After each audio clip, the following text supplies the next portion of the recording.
Assalamualaikum warahmatullahi wabarakatuh. Halo anak-anakku semuanya, bagaimana kabar kalian hari ini?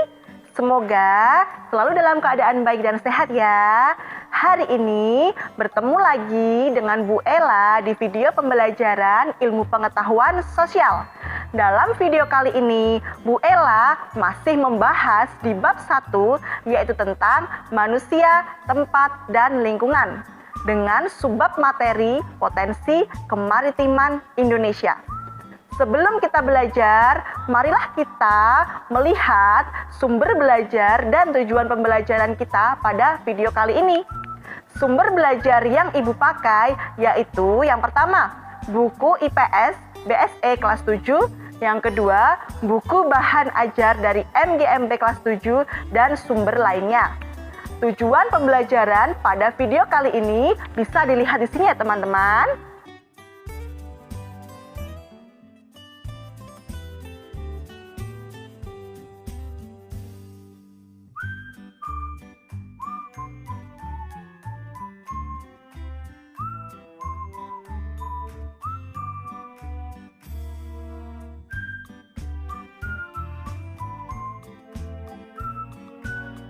Sebelum kita memasuki materi, anak-anak masih ingat tidak tentang materi kemarin yang Ibu jelaskan? Kemarin kita sudah membahas tentang sumber daya alam di Indonesia. Yang dari pembelajaran tersebut, kita mengetahui bahwa ternyata Indonesia itu kaya akan sumber daya alam. Nah, hari ini kita akan membahas tentang potensi kemaritiman Indonesia yang tak kalah unggulnya dari sumber daya alam lainnya. Potensi kemaritiman di Indonesia. Kemaritiman merupakan salah satu sumber daya unggulan di Indonesia. Mengapa? Karena Indonesia luas wilayahnya sebagian besar adalah lautan. Mengapa ya sebagian besar wilayah Indonesia adalah lautan? Karena Indonesia merupakan negara kepulauan yang terbesar di dunia. Sehingga Indonesia memiliki laut yang banyak karena letak pulaunya terpisah-pisah. Selanjutnya, potensi kemaritiman di Indonesia dikarenakan Indonesia memiliki garis pantai terpanjang kedua di dunia. Yang pertama adalah Kanada. Yang ketiga, luas laut Indonesia adalah 2/3 dari seluruh total luas wilayah Indonesia. Nah, dari sini pastinya Indonesia memiliki sumber daya kemaritiman yang banyak, seperti perikanan, terumbu karang, dan hutan mangrove. Nah, 3 poin tadi akan kita jelaskan selanjutnya. Perikanan. Definisi perikanan. Apa itu perikanan? Perikanan adalah kegiatan atau usaha dalam pemeliharaan atau penangkapan ikan dengan tujuan untuk memenuhi kebutuhan manusia. Dalam kegiatan perikanan ada yang dinamakan potensi lestari. Apa itu potensi lestari?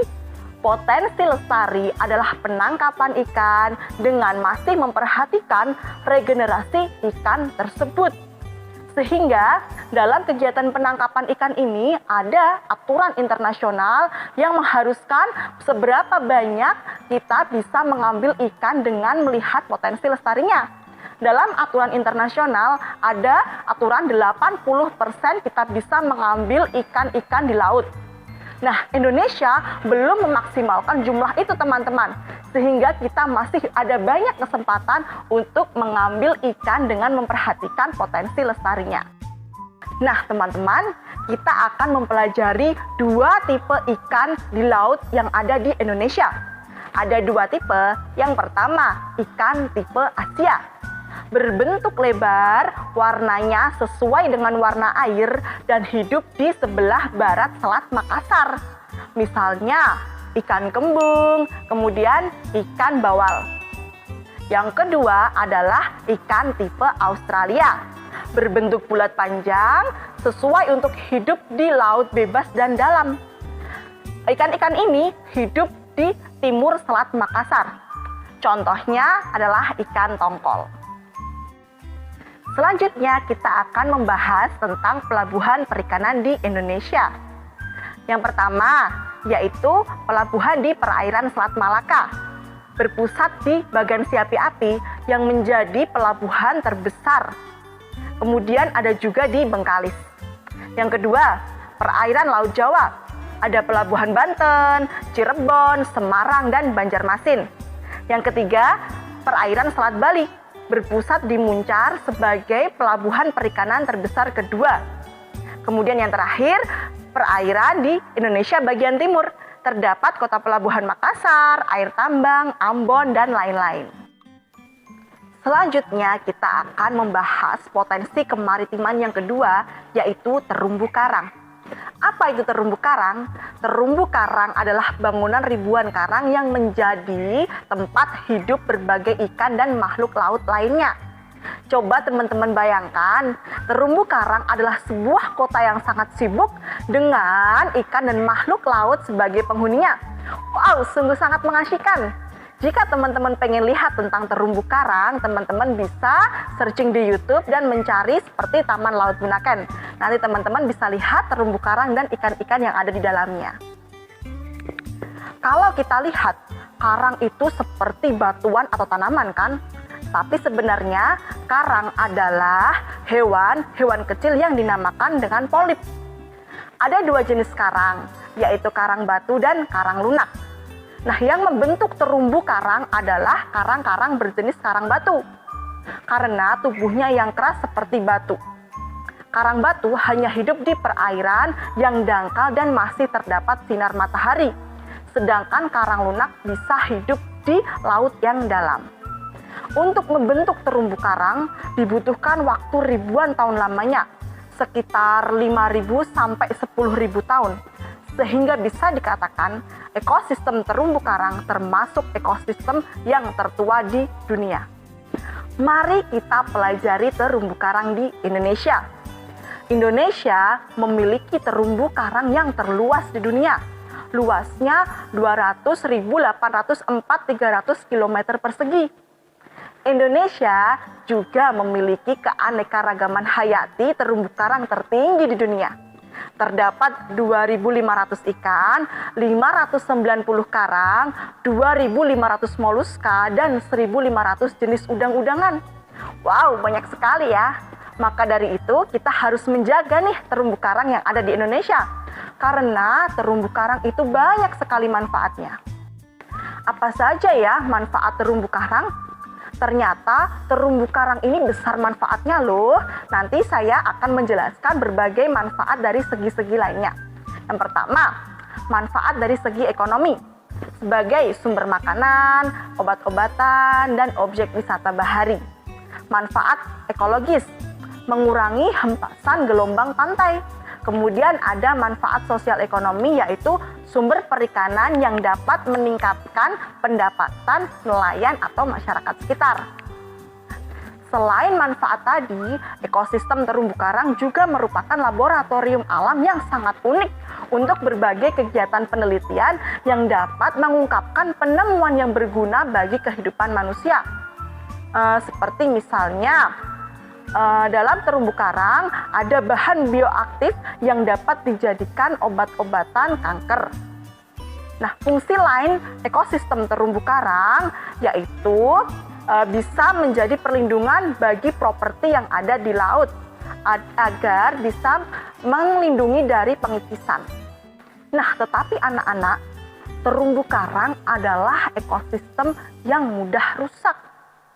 Terumbu karang dapat rusak oleh beberapa proses seperti pengendapan, pencemaran, penangkapan ikan yang merusak, sampah, gempa, binatang laut pemangsa karang. Ada berbagai upaya untuk melestarikan terumbu karang, seperti jangan membeli souvenir yang berbentuk karang, kemudian jangan berdiri menyentuh ataupun mengumpulkan karang, dan ketika Anda seorang penyelam, maka jangan sampai alat selam kalian itu menyentuh atau membentur batu-batu karang.